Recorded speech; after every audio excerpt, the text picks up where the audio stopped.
जैसा कि साथियों हम लोग देख रहे थे कि निबंध लेखन किस तरह से किया जाए, इसका जो पार्ट 1 वीडियो है वो हम ऑलरेडी डाल चुके हैं।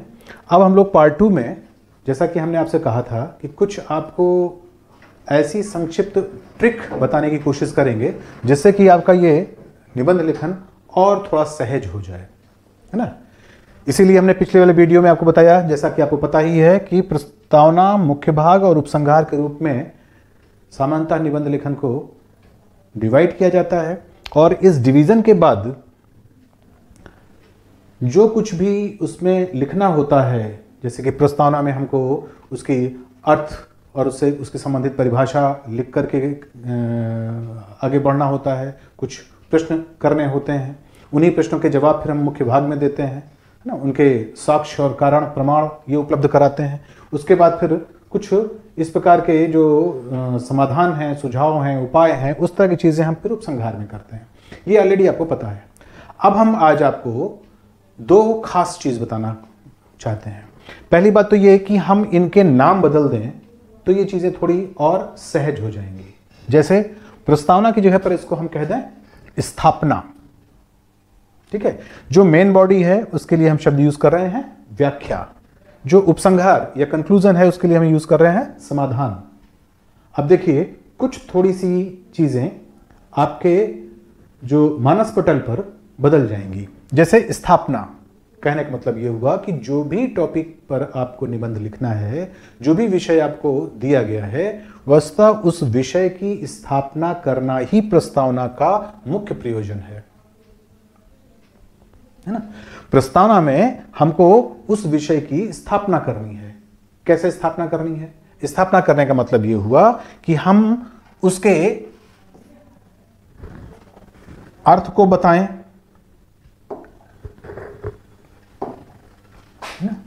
उसका हम अर्थ या परिभाषा, है ना, इसको थोड़ा संक्षिप्त रूप में हम स्पष्ट करें। और साथ ही इसको बताते बताते हम कुछ अपनी मौलिक जो थीम है, मौलिक जो कह सकते हैं विचार बिंदु है, इस विचार बिंदु को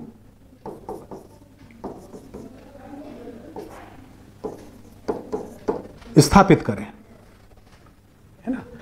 तो कोई भी टॉपिक है, जैसे फर्ज करिए कि हम कहें कुछ पर्यावरण प्रदूषण, हम मोटी मोटी चीज़ें ले रहे हैं, उसके अंदर के टॉपिक भी आपको क्लियर कर देंगे अभी। जैसे पर्यावरण प्रदूषण, तो अब इसमें हमको एक दो लाइन के अंदर जो पर्यावरण प्रदूषण है उसकी अर्थ या उसकी परिभाषा लिख देनी है, ठीक है। या जैसे कि कोविड-19, है ना, या जावाद जो चक्रवात है, तो इसको बहुत ही संक्षिप्त रूप में हम ना उसका जो अर्थ है, जो जनरल अर्थ है ना, और साथ ही इसकी जो कुछ अगर परिभाषा है, जैसे पर्यावरण में परिभाषा है ना, या अगर इकोलॉजी की बात करें ना, पारिस्थितिकी संतुलन या असंतुलन की बात करें तो उसमें कुछ परिभाषा होगी, वो हम क्लियर कर दें, ठीक है। और साथ ही कुछ मौलिक विचार, ऐसा एक ऐसी थीम लेके चलें जो थीम हमको आगे आसानी से निर्वाह करने में कारगर हो। अब यहां पर ध्यान रखना है आपको कि इसी बिंदु से आपकी मौलिकता शुरू हो जाती है, यानी निबंध लेखन का जो मूल प्रयोजन है वो शुरू हो जाता है। क्यों शुरू हो जाता है? इसलिए शुरू हो जाता है क्योंकि जो कुछ भी आप अपने विचारणा को रखेंगे वो कॉन्सेप्चुअल ना होकर के परसेप्शन बेस्ड हो, वो आपके अपने दृष्टिकोण के अनुरूप हो, वो आपकी अपनी समझ हो, वो आपके अपनी जो अनुभूति या आपके अपना जो एक अंडरस्टैंडिंग है आपके दिमाग में उस विषय को लेकर के, उससे लेकर के आप चलिए। जैसे हम उदाहरण दें, मान लेते हैं हम कहते हैं कोविड-19, है ना, तो वहां पर हम अर्थ या परिभाषा के रूप में तो लिख सकेंगे कि भाई ये एक वायरस जन्य, है ना, स्पर्श संचारी संक्रामक रोग है, या तो कोई दिक्कत नहीं हुई, ठीक है। लेकिन जब हम उसकी मौलिक विचारणा करने लगेंगे, जैसे कि इस बीमारी के अंतर्गत, है ना, जो श्वसन तंत्र है, वो श्वसन तंत्र को इस प्रकार से संक्रमित किया जाता है, या उस श्वसन तंत्र को लेकर के एक ये बीमारी दम घोट करके जान लेती है, ठीक है। तो भाषा को लेकर के देखिए या उसके भाव को लेकर के देखिए, कुछ आपको अलग और कुछ मौलिक सुनने को मिल गया। यहां से आपकी जो बात है ना, कि ये वास्तव में एक दमघोटू बीमारी है, ये दम घोट करके जान लेती है, ठीक है। तो यहां से आपको आगे सिलसिला शुरू करने में ना, कि कैसे दम घोटती है, स्वतंत्र पर कहां से ये प्रहार करती है ये बीमारी, है ना, ये बीमारी किस प्रकार से फेफड़ों को संक्रमित करती है, फिर आगे की सारी चीजें उसी के क्रम में जुड़ती चली जाएंगी, ठीक है। या फिर जैसे कि हमने कहा कि पर्यावरण की या प्रदूषण की बात की, तो वहां पर हमने बताया कि भाई पर्यावरण क्या होता है ना, प्रदूषण जो भी प्राकृतिक एक संतुलन बना हुआ है ना, वो उसमें किसी प्रकार का जो डिसबैलेंस है, उसमें किसी प्रकार का जो असंतुलन है, वो प्रदूषण हो जाता है। लेकिन इसके आगे अगर ध्यान से सोचिए तो प्रकृति कोई स्टैटिक चीज तो नहीं है, प्रकृति तो एक गत्यात्मक बॉडी है। तो स्वाभाविक है कि जो एक गत्यात्मक बॉडी होगी, एक डायनेमिक बॉडी होगी, उसमें तो परिवर्तन होते रहेंगे। तो अगर उसमें परिवर्तन होते रहेंगे तो फिर संतुलन और परिवर्तन के बीच का जो एक इक्विलिब्रियम है, उसके बीच का जो एक विशेष नाजुक सा एक कह सकते हैं कि संतुलन है, उस पर हमको प्रहार करना होगा, है ना। जब उस पर हम प्रहार करेंगे तो ये बताएंगे कि भाई जैसे जैसे प्रकृति आगे बढ़ेगी तो कुछ ना कुछ तो प्राकृतिक रूप से भी तो प्रदूषण चलते रहते हैं, है ना।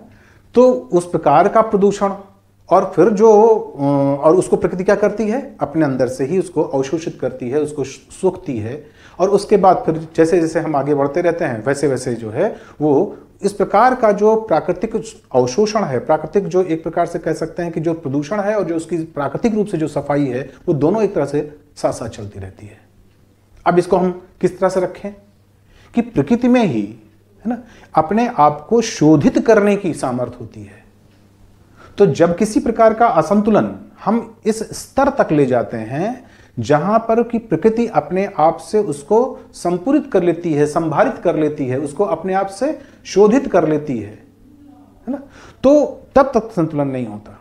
जब जो प्रकृति की शोधन सामर्थ्य है उसकी तुलना में जब हमारी यानी जो मानव जाति है ना, या जो वैज्ञानिक हमारे पास सरोकार हैं, जो हमारे पास वैज्ञानिक संसाधन हैं, इनके माध्यम से जब हम जो शोषण करते हैं प्रकृति का, उसकी गति या उसका स्तर या उसकी मात्रा ज्यादा हो जाती है, तो वास्तव में ये असंतुलन होता है।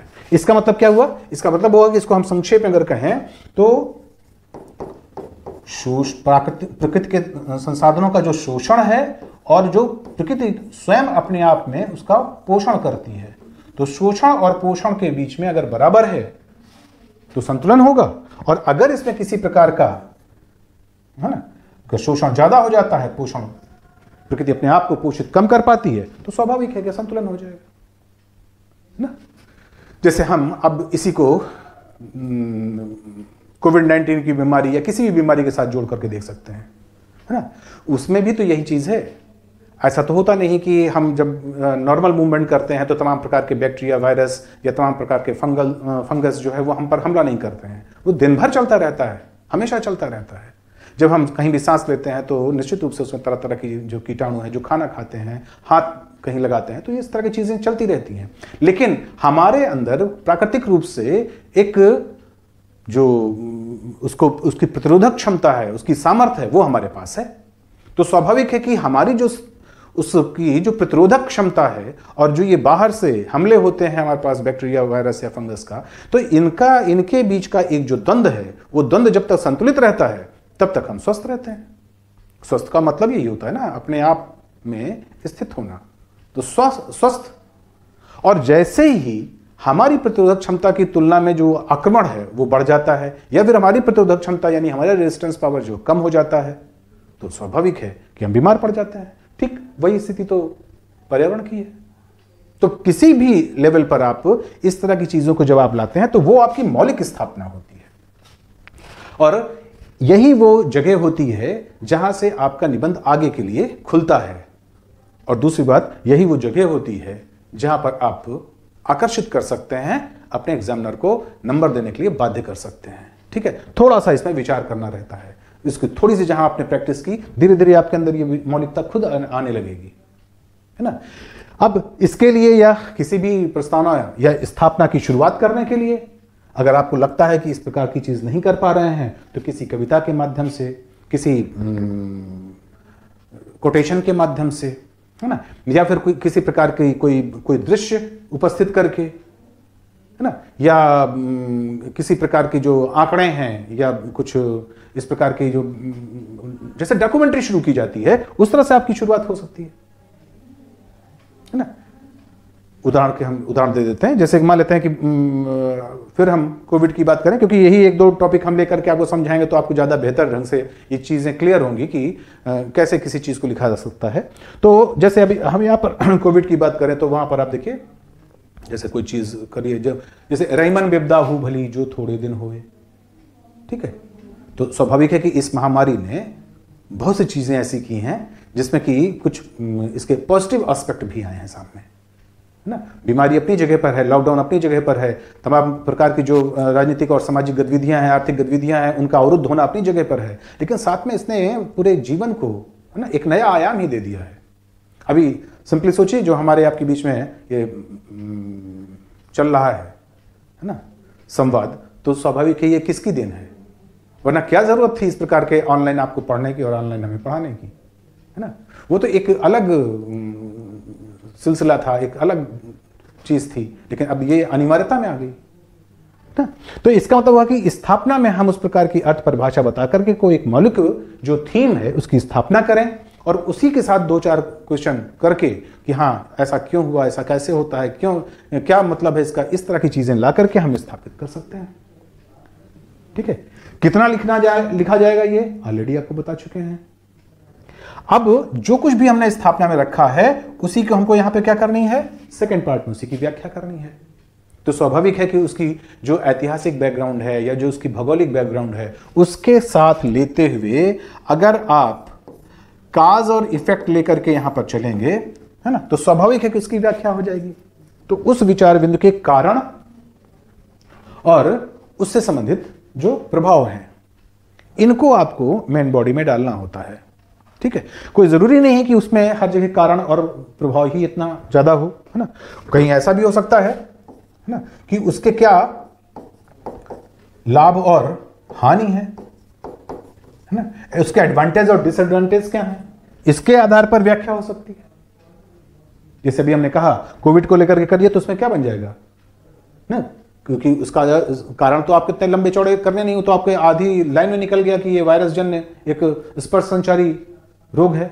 लेकिन आगे अगर आप ध्यान से देखिए तो यहां पर लाभ हानि यानी उसके एडवांटेज डिसएडवांटेज, कितने एडवांटेजेस उसके हैं। जैसे हमने कहा ऑनलाइन की बात हो गई ना, स्थानीयकरण की बात हुई, जो लोकल फॉर वोकल का मुद्दा चला, क्योंकि बाहर से तमाम प्रकार के जो मजदूर हैं या जो श्रमिक वर्ग है उसका एक प्रकार से अपना पलायन हुआ और वो अपने अपने फिर गांव में पहुंचा, वहां पर उसको रोजगार की समस्या आई, तो उसके लिए वो वहीं पर कैसे एक्सप्लोर कर सकता है। ठीक है, इसी प्रकार से जो ट्रांजैक्शन है वो कैसे लेन देन कैसे, या फिर जो ऑनलाइन आपकी शॉपिंग है, आपके ई कॉमर्स है, उसका कितना स्कोप बढ़ गया।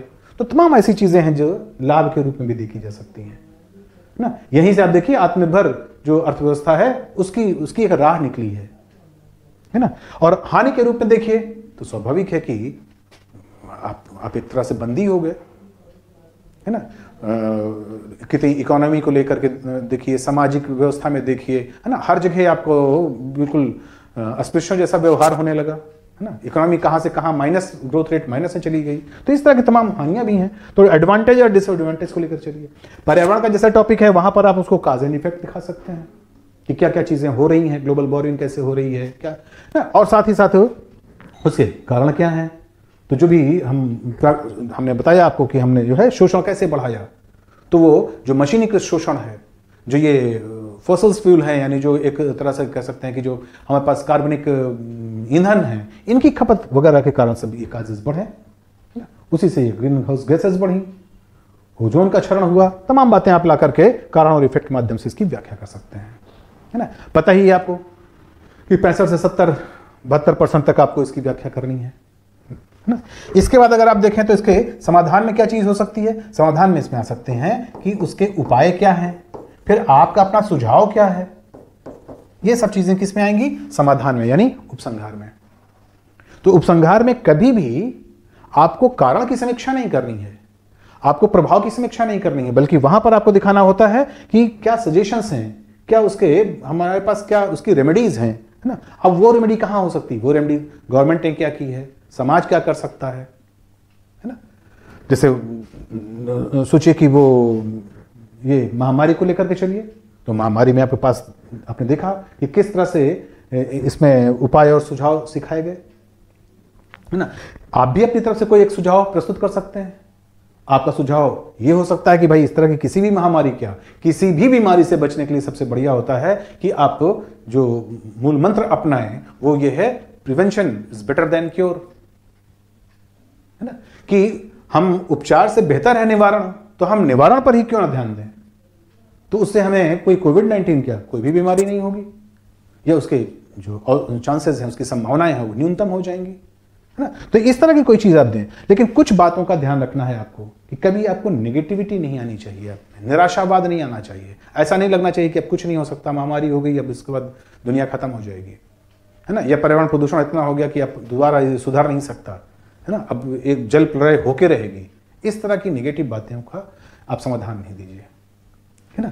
जो भी समाधान दीजिए वो एक अपने, क्योंकि आपका संबंध प्रशासन से होने जा रहा है, तो वो एक लीगल स्ट्रक्चर में हो, वो कानूनी दायरे में हो, संवैधानिक हो, वो सेकुलर हो, वो जनवादी हो, है ना, डेमोक्रेटिक हो वो समाधान।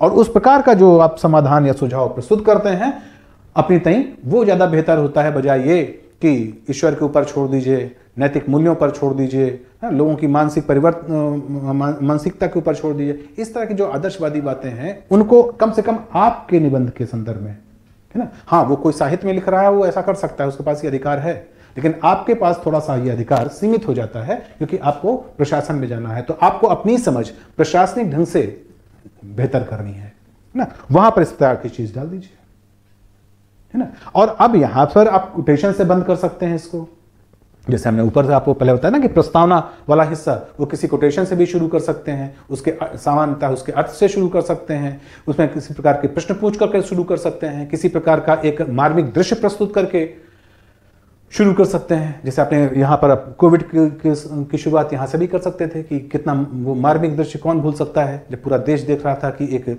मृत माँ को सोई हुई समझ करके एक बच्चा उसे जगाने की कोशिश कर रहा है।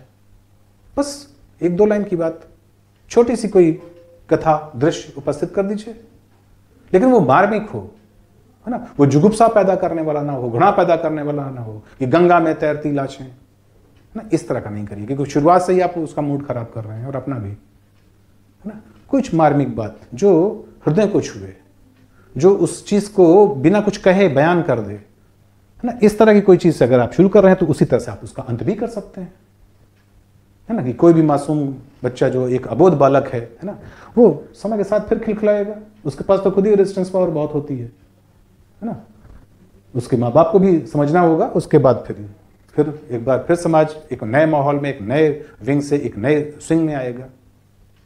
ठीक है, तो ये आपको हमने निबंध लेखन के दूसरे भाग में ट्रिक के साथ कोशिश की बताने की कि कुछ नहीं करना है आपको, प्रस्तावना में सिर्फ उसकी अर्थ परिभाषा लिख करके किसी प्रकार के मौलिक विचार बिंदु तक पहुंचना है। मुख्य भाग में सिर्फ उसको काज एंड इफेक्ट या एडवांटेज और डिसएडवांटेज बताने हैं, और फाइनली जो कंक्लूजन वाला इस लेवल है वहां पर आपको उपाय और सुझाव देने हैं जो कि निश्चित रूप से सकारात्मक हों, वैधानिक हों, सामाजिक हों, जनवादी हों। ठीक है, थैंक यू दोस्तों।